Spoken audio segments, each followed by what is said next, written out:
ಎಲ್ಲರಿಗೂ ನಮಸ್ಕಾರ. Amitha's kitchen and life ಸ್ಟೈಲ್ಗೆ ಸ್ವಾಗತ. ಸ್ನೇಹಿತರೆ, ಇಲ್ಲಿ ನೋಡಿ ಉಪ್ಪಿಟ್ಟು ರವೆ ತಗೊಂಡಿದ್ದೇನೆ. ಬಾಂಬೆ ರವೆ ಅಂತ ಹೇಳ್ತೇವಲ್ಲ, ಅದೇ ರವೆ ತಗೊಂಡಿದ್ದೇನೆ. ಇಲ್ಲಿ ನಮಗೆ ಪೂರ್ತಿ ರವೆ ಬೇಡ. ನೋಡಿ, ಈ ಕಪ್ಪಲ್ಲಿ 1 ಕಪ್ಪಿನಷ್ಟು ರವೆಯನ್ನು ತಗೊಳ್ಳೋಣ ನಾವು. ನೋಡಿ, 1 ಕಪ್ಪಿನಷ್ಟು ರವೆ ಸಾಕು ನಮಗೆ. ಇವಾಗ 1 ಕಪ್ ರವೆಯನ್ನು ಈ ಮಣ್ಣಿನ ಚಟ್ಟಿಗೆ ಹಾಕ್ತಾ ಇದ್ದೇನೆ.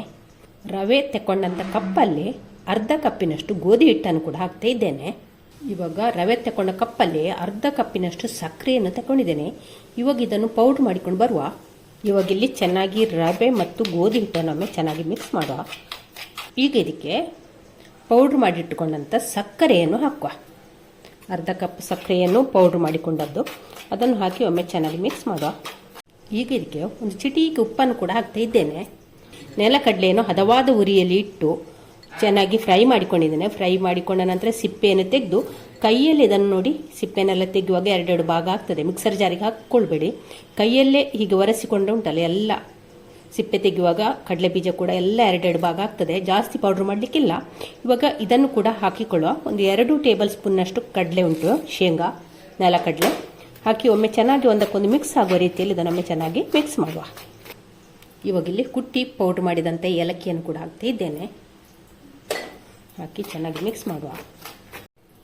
ಇವಾಗ ಇಲ್ಲಿ 2 ಸ್ಪೂನ್ನಷ್ಟು ತುಪ್ಪವನ್ನು ಹಾಕಿಕೊಳ್ಳುವ. 2 ಸ್ಪೂನು ತುಪ್ಪವನ್ನು ಹಾಕಿ ಒಮ್ಮೆ ಚೆನ್ನಾಗಿ ಮಿಕ್ಸ್ ಮಾಡುವ. ಕೈಯಲ್ಲೇ ಚೆನ್ನಾಗಿ ಮಿಕ್ಸ್ ಮಾಡಿಕೊಂಡ್ರೆ ಆಯಿತು. ಇವಾಗ ತುಪ್ಪ, ಇಲ್ಲಿ ಗೋಧಿ ಹಿಟ್ಟು, ರವೆ ಎಲ್ಲದಕ್ಕೂ ಕೂಡ ಚೆನ್ನಾಗಿ ಮಿಕ್ಸ್ ಆಗಬೇಕು, ಬೆರಿಬೇಕು. ಆ ರೀತಿ ಒಮ್ಮೆ ಚೆನ್ನಾಗಿ ಮಿಕ್ಸ್ ಮಾಡಿದರೆ ಆಯಿತು. ಇವಾಗ ತುಪ್ಪ ಹಾಕಿ ರವೆನೆಲ್ಲ ಕಲಸಿಕೊಂಡಾಯಿತು. ಚೆನ್ನಾಗಿ ಕಲಸಿಕೊಂಡಿದ್ದೇನೆ. ಇದು ಮುಷ್ಟಿಗೆ ಬರಬೇಕು ನೋಡಿ, ಈ ರೀತಿ ಬರಬೇಕು. ಜಾಸ್ತಿ ತುಪ್ಪ ಕೂಡ ಹಾಕಬೇಡಿ. ಹೀಗೆ ಒಂದು ಮುಷ್ಟಿಗೆ ಹೀಗೆ ಬಂದರೆ ಸಾಕು ನೋಡಿ. ಎಷ್ಟು ತುಂಬ ತುಪ್ಪ ಹಾಕಿಕೊಳ್ಬೇಡಿ, 2 ಸ್ಪೂನ್ ಸಾಕಾಗ್ತದೆ. ಹಾಕಿ ಒಮ್ಮೆ ಚೆನ್ನಾಗಿ ಮಿಕ್ಸ್ ಮಾಡಿಕೊಂಡ್ರೆ ಆಯಿತು. ಇವಾಗ ಇದಕ್ಕೆ ನಾವು ಬಾಂಬೆ ರವೆ ತಗೊಂಡಲ್ಲ, ಅದೇ ಕಪ್ಪಲ್ಲಿ 1 ಕಪ್ಪಿನಷ್ಟು ಗಟ್ಟಿ ಹಾಲನ್ನು ತಗೊಂಡಿದ್ದೇನೆ. ಕಾಯಿಸಿ ಆರಿಸಿಕೊಂಡಂಥ ಹಾಲು ಒಮ್ಮೆಗೆ ಹಾಕಿಕೊಳ್ಳೋದು ಬೇಡ. ಒಂದು ಸ್ವಲ್ಪ, ಈಗ ಒಂದು ಅರ್ಧದಷ್ಟು ಹಾಲನ್ನು ಹಾಕಿಕೊಳ್ಳುವ. ನೋಡಿ, ಇಷ್ಟು ಉಳಿಸಿದ್ದೇನೆ. ಹಾಕಿದ್ದನ್ನು ಚೆನ್ನಾಗಿ ಕಲಸಿಕೊಳ್ಳುವ. ಹಿಟ್ಟನ್ನು ಗಟ್ಟಿಗೆ ಕಲಸಿಕೊಂಡ್ರೆ ಆಯಿತು. ನೋಡಿ, ಹಿಟ್ಟನ್ನೆಲ್ಲ ಚೆನ್ನಾಗಿ ಕಲಸಿಕೊಂಡಾಯಿತು. ಗಟ್ಟಿ ರೀತಿಯಲ್ಲಿ ಕಲಸಿಕೊಳ್ಬೇಕು. ಅರ್ಧ ಗ್ಲಾಸ್ಗಿಂತ ಕಡಿಮೆ ಹಾಲು ಹಾಕಿದ್ದೇನೆ. ಅರ್ಧ ಗ್ಲಾಸ್ ಕೂಡ ಪೂರ್ತಿ ಆಗಲಿಲ್ಲ. ನೋಡಿ, ಹೀಗೆ ಗಟ್ಟಿಯಾಗಿ ಕಲಸಿಕೊಳ್ಬೇಕು. ಅದ ಕಾರಣ ಹಾಲನ್ನು ಸ್ವಲ್ಪ ಸ್ವಲ್ಪವೇ ಹಾಕಿಕೊಂಡು ಕಲಸಿಕೊಂಡ್ರೆ ಆಯಿತು. ಒಮ್ಮೆಗೆ ಹಾಲು ಹಾಕಿ ಕಲಸಬೇಡಿ. ಹಿಟ್ಟನ್ನು ನೋಡಿ ಚೆನ್ನಾಗಿ ಕಲಸಿಕೊಂಡಾಯಿತು. ಹಿಟ್ಟು ಗಟ್ಟಿ ಉಂಟು. ಇವಾಗ ಇನ್ನು ಮುಚ್ಚಳ ಮುಚ್ಚಿ ಇದನ್ನೊಂದು 10 ನಿಮಿಷ ಹೀಗೆ ನೆನೆಯಲಿಕ್ಕೆ ಬಿಡುವ. ಇವಾಗ ನೋಡ, ಹಿಟ್ಟನ್ನು ಕಲಸಿಟ್ಟು 10 ನಿಮಿಷ ಆಯಿತು. ಹಿಟ್ಟು ನಮಗೆ ಯಾವ ರೀತಿ ಬರಬೇಕಂದ್ರೆ ನೋಡಿ, ಹೀಗೆ ಥರ ಏರಿ ಈ ಥರದಲ್ಲಿ ಬರಬೇಕು ನೋಡಿ. ಈ ರೀತಿ ಬರಬೇಕು ನೋಡಿ. ಹೀಗೆ ಒಂಥರ ಲೇಯರ್ ಆಗಿದೆ ನೋಡಿ. ಇಲ್ಲಿ ನೋಡಿ, ಈ ರೀತಿ ಬರಬೇಕು ನೋಡಿ ಹಿಟ್ಟು ನಮಗೆ.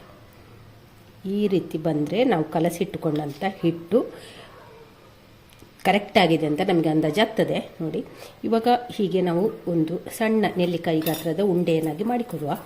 ಎಲ್ಲವನ್ನು ಕೂಡ ಫಸ್ಟಿಗೆಲ್ಲ ಈ ರೀತಿ ಚಿಕ್ಕ ಸೈಜಿದ್ದು ಉಂಡೆ ಮಾಡಿ ಇಟ್ಕೊಳ್ಳುವ. ಇಷ್ಟು ಉಂಡೆ ಆಯಿತು ನನಗೆ. ಇನ್ನಿದನ್ನು ನಾವು ಕೈಯಲ್ಲಿ ಬೇಕಾದರೆ ಹೀಗೆ ಪ್ರೆಸ್ ಮಾಡಿಕೊಳ್ಬೋದು ನೋಡಿ. ಈ ರೀತಿ ಮಾಡಿಕೊಳ್ಬೋದು ನೋಡಿ. ಎಲ್ಲವನ್ನು ಕೂಡ ಈ ರೀತಿ ಪ್ರೆಸ್ ಮಾಡಿ ಈ ರೀತಿ ಮಾಡಿ ಇಟ್ಕೊಳ್ಳುವ. ಎಲ್ಲವನ್ನು ಕೂಡ ಹೀಗೆ ಕೈಯಲ್ಲಿ ಒತ್ತಿ ಹೀಗೆ ನೋಡಿ, ಈ ರೀತಿ ಎಲ್ಲವನ್ನು ಕೂಡ ಮಾಡಿದರೆ ಆಯಿತು ನೋಡಿ. ಹೀಗೆ ಮಾಡಿ ಇಟ್ಟುಕೊಳ್ಳುವ. ಈಗ ನಿಮಗೆ ಆಗೋದಿಲ್ಲ ಅಂತಂದರೆ ಪ್ಲಾಸ್ಟಿಕ್ ಕವರಿಗೆ ಹಾಕಿ ಅದರಲ್ಲಿ ಒತ್ತಿಕೊಳ್ಬೋದು. ಹೀಗೆ ಸಹ ಮಾಡಿಕೊಳ್ಬೋದು. ಪ್ಲಾಸ್ಟಿಕ್ ಕವರ್ ಮೇಲೆ ಇಟ್ಟು ಒತ್ತಿಕೊಂಡ್ರೂ ಆಗ್ತದೆ. ಇಲ್ಲದಿದ್ದರೆ ಕೈಯಿಂದ ಕೂಡ ಮಾಡಿಕೊಳ್ಬೋದು. ಕೈಯಿಂದ ಮಾಡಿದರೆ ನಮಗೆ ಬೇಗ ಬೇಗ ಮಾಡಿ ಇಟ್ಕೊಳ್ಬೋದು ನೋಡಿ. ಎಲ್ಲವನ್ನು ಕೂಡ ಹೀಗೆ ಮಾಡಿ ಇಟ್ಟುಕೊಳ್ಳ. ಈ ರೀತಿ ಇಲ್ಲಿ ನೋಡಿ, ಉಂಡೆನೆಲ್ಲ ತಟ್ಟಿ ಈ ರೀತಿ ಮಾಡಿ ಇಟ್ಟುಕೊಂಡಿದ್ದೇನೆ. ಇನ್ನಿದ್ದನ್ನು ನಾವು ಇಲ್ಲಿ ಬಾಣಲಿಯಲ್ಲಿ ಕೊಬ್ಬರಿ ಎಣ್ಣೆ ಹಾಕಿ ಸ್ಟವ್ ಮೇಲೆ ಕಾಯಲಿಕ್ಕೆ ಇಟ್ಟಿದ್ದೇನೆ. ಅದಕ್ಕೆ 1 ಟೀ ಸ್ಪೂನಷ್ಟು ತುಪ್ಪವನ್ನು ಹಾಕಿಕೊಳ್ಳುವ. ತುಪ್ಪ ಹಾಕದಿದ್ರೂ ನಡೀತದೆ, ತುಪ್ಪ ಇದ್ದರೆ ಹಾಕಿಕೊಳ್ಳಿ, ಫ್ಲೇವರ್ ಒಳ್ಳೇದಿರ್ತದೆ. ತುಪ್ಪದ ಬಿಸ್ಕೆಟ್ ಅಂತ ಹೇಳ್ಬೋದು, ಆ ರೀತಿ ಇರ್ತದೆ. ಚೆನ್ನಾಗಿ ಕಾದ ನಂತರ ಉರಿಯನ್ನು ಸಿಮ್ಮಿಗೆ ಹಾಕಿಕೊಂಡ್ರೆ ಆಯಿತು. ನಂತರ ಇಲ್ಲಿ ಮಾಡಿಟ್ಟುಕೊಂಡಂಥ ಬಿಸ್ಕೆಟನ್ನು ನಾವು ಎಣ್ಣೆಯಲ್ಲಿ ಹಾಕಿ ಕರಿಯುವ. ಉರಿ ಜಾಸ್ತಿ ಇಟ್ಟುಕೊಳ್ಳಿಕ್ಕಿಲ್ಲ, ಹದವಾಗಿ ಇಟ್ಕೊಳ್ಬೇಕು. ಎಣ್ಣೆ ಚೆನ್ನಾಗಿ ಕಾದ ನಂತರ ಹದವಾಗಿ ಇಟ್ಟುಕೊಂಡ್ರೆ ಆಯಿತು. ಇವಾಗ ನೋಡಿ, ಬಿಸ್ಕೆಟನ್ನು ಎಣ್ಣೆಯಲ್ಲಿ ಹಾಕಿ 1-2 ನಿಮಿಷ ಆಯಿತು. ಇವಾಗ ಇದನ್ನೆಲ್ಲ ನಾವು ಮಗುಚಿ ಹಾಕಿಕೊಂಡು ಫ್ರೈ ಮಾಡಿದರೆ ಆಯಿತು. ಮಗುಚಿ ಹಾಕಿ 2 ಸೈಡು ಕೂಡ ಚೆನ್ನಾಗಿ ಗೋಲ್ಡನ್ ಬ್ರೌನ್ ಬರುವ ತನಕ ಫ್ರೈ ಮಾಡಿದರೆ ಆಯಿತು. ಉರಿಯನ್ನು ಹದವಾಗಿ ಇಟ್ಕೊಳ್ಬೇಕು. ಎಣ್ಣೆ ಚೆನ್ನಾಗಿ ಕಾದ ನಂತರ ಬೆಂಕಿಯನ್ನು ಮೀಡಿಯಂ ಫ್ಲೇಮಿಗೆ ಹಾಕಿಕೊಂಡ್ರೆ ಆಯಿತು. ಹಾಕಿ ನಿಧಾನಕ್ಕೆ ಇದನ್ನು ಫ್ರೈ ಮಾಡಿದರೆ ಆಯಿತು. ನೋಡಿ ಇವಾಗ ಇದೆಲ್ಲ ಗೋಲ್ಡನ್ ಬ್ರೌನ್ಗೆ ತಿರುಗಿದೆ ನೋಡಿ.